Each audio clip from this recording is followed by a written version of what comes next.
Bonjour à tous et merci d'assister à ce webinaire tourné autour du partage d'expériences sur le management à distance et son impact sur l'engagement des collaborateurs. On a tous vécu une période de télétravail forcé au démarrage, à l'issue de laquelle on avait tous un engouement pour le télétravail qui malheureusement ne s'est pas forcément vérifié lors de la seconde période de confinement. Il y a quand même une attente énorme sur la structuration de l'animation collective et sur le pilotage individuel des collaborateurs.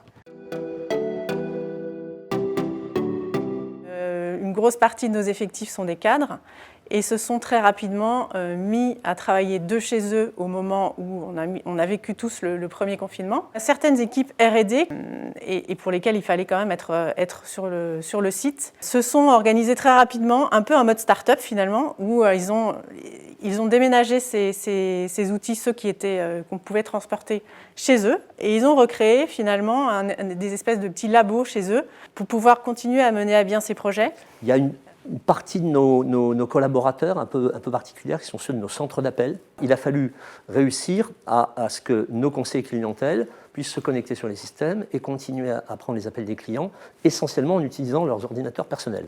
Et pour autant, on a, dans la mesure où effectivement c'était moins au départ, mais de plus en plus sur le second confinement et encore aujourd'hui, on invite les gens sur des sites qui restent ouverts à venir passer 1 heure, 2 heures en faisant des one-to-one avec leur manager, avec d'autres collaborateurs, etc.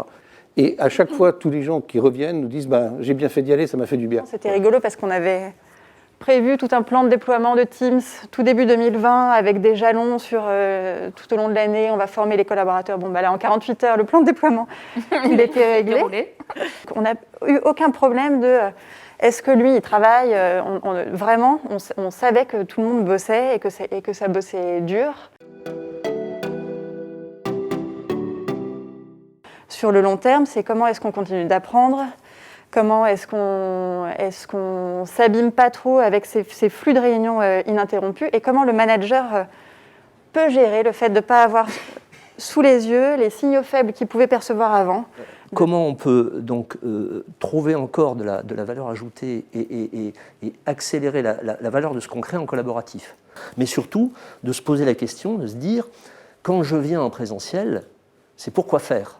On est déjà dans un mode un peu hybride, puisque une partie des équipes sont revenues sur le site et une partie sont à distance. Donc moi, j'y vois une superbe opportunité de se dire, au contraire, finalement, paradoxalement, on sera moins souvent ensemble, présents sur des surfaces au bureau, mais on peut améliorer de manière drastique la qualité de ce qu'on produit en équipe, en collaboratif. Surtout, le projet, c'est de redéfinir la nouvelle finalité du collectif, du être ensemble physique, du être ensemble pas digital, mais du être ensemble physique. Il y a aussi peut-être des collaborateurs qu'on aura du mal à faire revenir au bureau. Les confinements ont fait rentrer la sphère personnelle et les contraintes personnelles beaucoup dans la façon de structurer les agendas et les temps professionnels. Et donc du coup, en effet, c'est la question de Sylvie de comment remotiver les personnes dans la reprise en présentiel. La confiance redevient encore plus qu'avant une clé dans la relation de management. Manager sans confiance, de toute façon, c'est compliqué. Donc le télétravail accélère, et comme on le disait auparavant, ça a forcé les managers à être encore meilleurs qu'avant, parce que la confiance, elle est indispensable dans les rapports professionnels, mais dans les rapports humains aussi. Il faudra repenser ce rôle de manager, peut-être restaffer des gens sur ce rôle de manager qui ont cette fibre et que les autres n'avaient pas. Là, si on décide qu'il y a une journée ou deux, il est dans l'accueil, dans l'animation, dans l'ordre du jour. C'est ça son job de demain. Tout passe par la collaboration, par l'échange de bonnes pratiques.